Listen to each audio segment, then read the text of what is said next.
कई बार नियम तो बन जाते हैं पर वो लागू नहीं हो पाते क्योंकि कई व्यवहारिक दिक्कतें, इसमें भी ऐसी व्यवहारिक दिक्कत आएगी क्योंकि महिलाएं जो भी राजनीति में आती हैं उनको थोड़ा परिवार का बैकअप रहता है और परिवार के बैकअप से जो जीत के आती हैं तो परिवार के लोगों का हस्तक्षेप बढ़ता है। क्या व्यवहारिक दिक्कत रहेगी क्या इस आदेश के इम्प्लीमेंट में, कृति जी?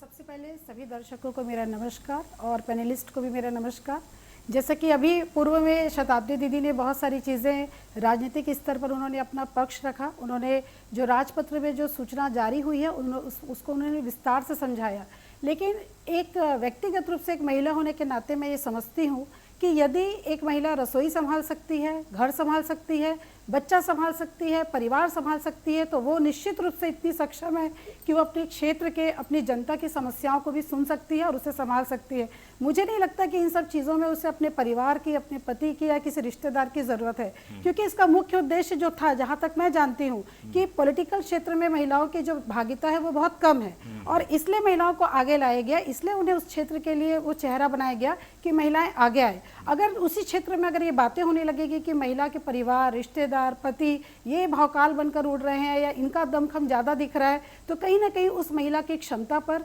उसकी कार्यक्षमता पर कहीं ना कहीं प्रश्नवाचक चिन्ह उठता है और लोगों में आपस में असंतोष होता है कि जिस महिला को हमने नारी सशक्तिकरण के नाम से, वुमन एम्पावरमेंट के नाम से आगे बढ़ाने के लिए हमने राजनीतिक क्षेत्र में उसे एक चेहरा बनाया, वो तो कहीं दब गई, कहीं कुचल गई और उसके परिवार और रिश्तेदार आगे आ गए। तो हम कहीं ना कहीं उस महिला को के अंदर असंतोष पैदा कर रहे हैं, कहीं ना कहीं हम उस महिला को कम आंक रहे हैं और धीरे धीरे मुझे ऐसा लगता है कि कहीं ना कहीं वो महिला के मन में भी कुंठा का शिकार होता है कि कुछ जगह पे महिला को लगने लगता है कि मैं सिर्फ एक चेहरा हूँ, लेकिन अंदर से सारे निर्णय उनके पति या परिवार के लोग ले रहे हैं, जो कि निश्चित रूप से गलत है। मैं सरकार के इस राजपत्र का स्वागत करती हूं और मुझे ऐसे लगता है कि अगर ये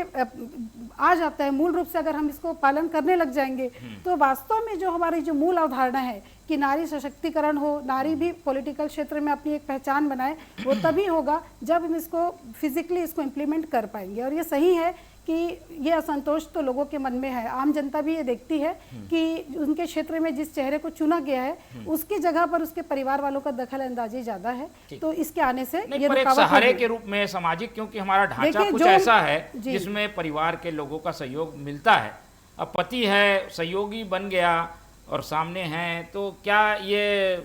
गलत है, इसे माना जाएगा क्या?